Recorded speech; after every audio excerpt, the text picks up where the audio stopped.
They will never tell you this, but when God truly anoints you, life doesn't get easier. It gets more intense, more unpredictable, more spiritually electrified. Because real anointing does not attract comfort, it attracts conflict. The moment heaven puts its seal on you, hell circles your name like a target. Suddenly, things that once flowed effortlessly now carry resistance. People who once supported you begin to shift. Doors that once opened without effort feel welded shut. And your spirit starts to sense pressure you can't explain.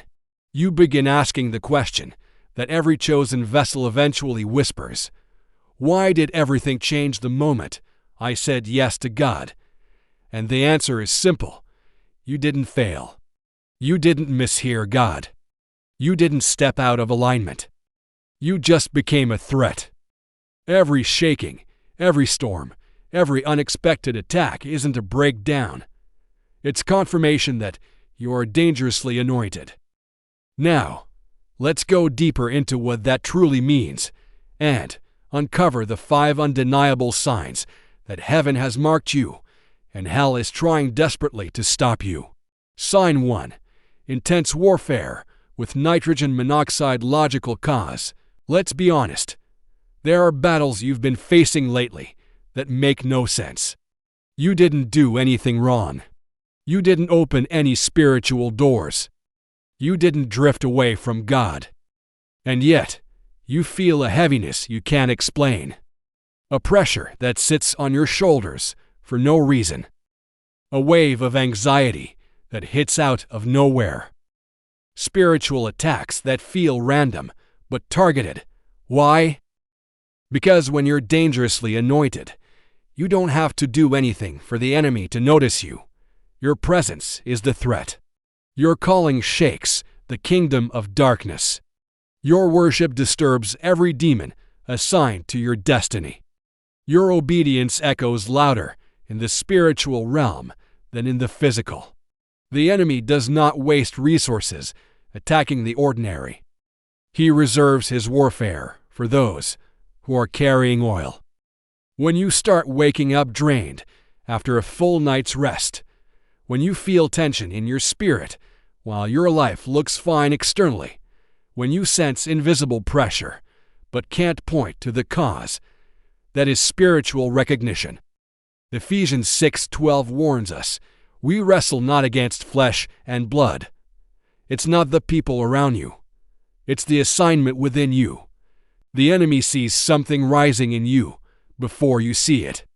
The warfare isn't proof that God is absent. It's proof that His presence is increasing. Listen carefully. When the anointing on your life becomes dangerous, the attacks against your life become strategic. But do not fear. Warfare is not the evidence of your weakness. Warfare is the evidence of your worth. Sign 2. Divine isolation and separation from people you love. One of the most painful signs of a dangerous anointing is this: God will begin to separate you. Not because you failed, not because you're unlikable, not because you're being punished. He separates you because He's about to elevate you, and elevation requires isolation. Think about it. Before David became king, he was anointed, yet God sent him back to the fields, back to solitude, back to obscurity. Why? Because God trains His warriors in private before He reveals them in public. Joseph was chosen for greatness, yet his journey included a pit, slavery, false accusations, and prison. His isolation was not abandonment. It was divine positioning. When you're dangerously anointed, God begins to remove people who cannot go where you're going. He separates you from distractions disguised as friendships. He shifts relationships that were built on temporary seasons. He allows certain connections to fade, not to break your heart, but to protect your destiny. There will be moments where you feel misunderstood, moments when you feel alone, moments when it feels like the people you trusted have disappeared.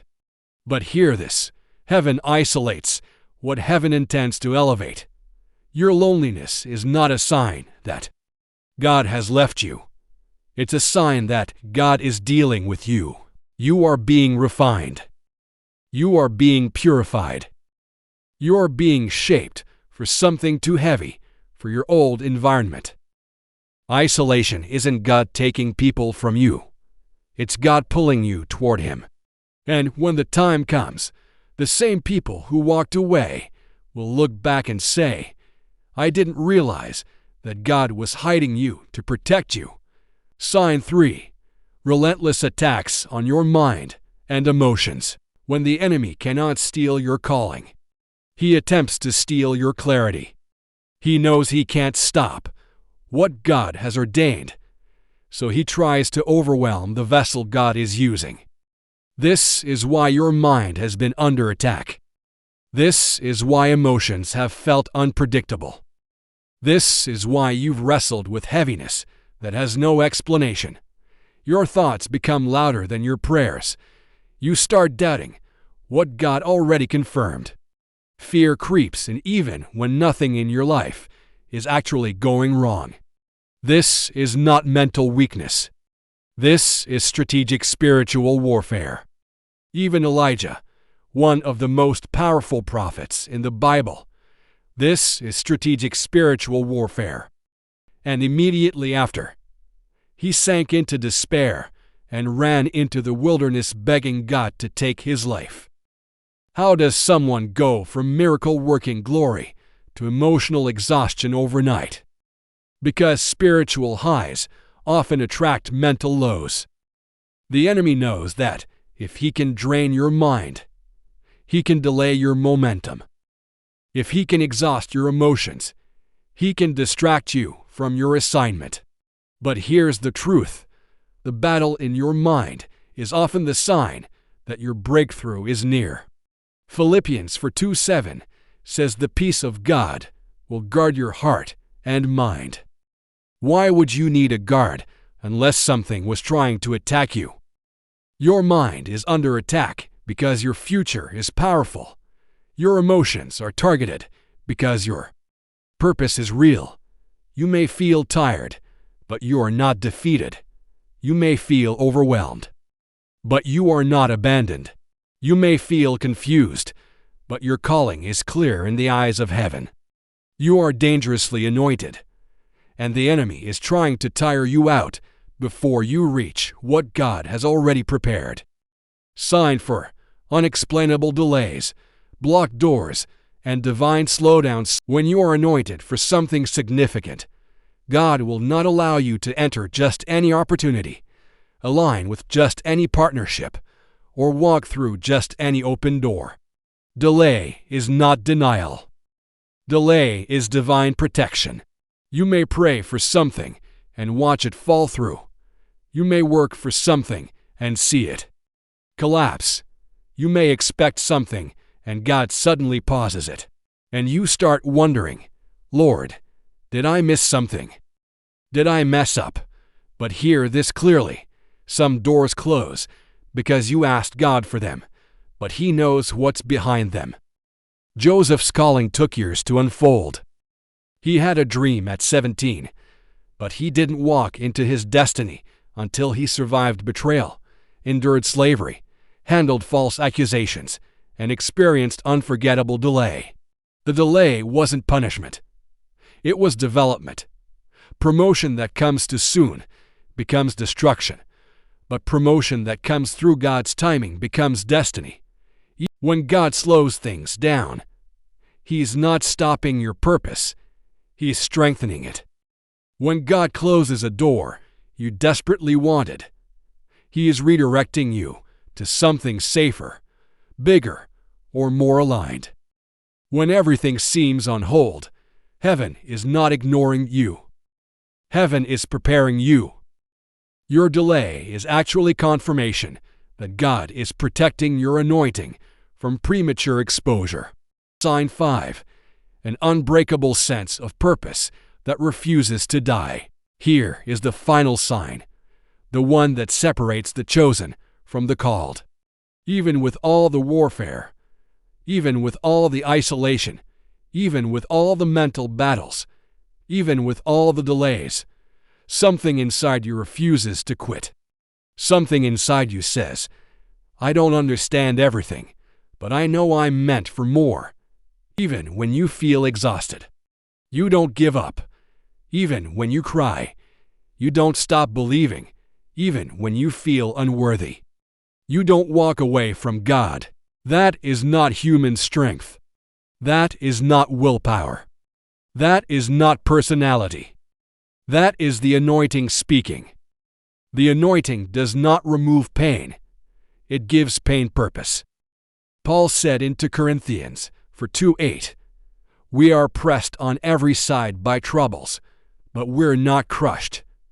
That is dangerous anointing, pressure without collapse, attack without destruction, fire that refines instead of consumes. You may feel stretched, but you're being strengthened. You may feel shaken, but you're being positioned. You may feel overlooked, but you're being prepared. Every tear has purpose. Every attack has meaning. Every delay has divine timing. You're not breaking down. You're being built for something greater than you imagined. Heaven chose you. Hell recognized you. And the battle around you is confirmation of the glory within you. So rise. Stand firm. Stay humble. Stay focused. Stay ready. Because when God reveals what He has been crafting inside you in silence, the world will understand why the fight was so intense. Your anointing is dangerous, and your destiny is unstoppable.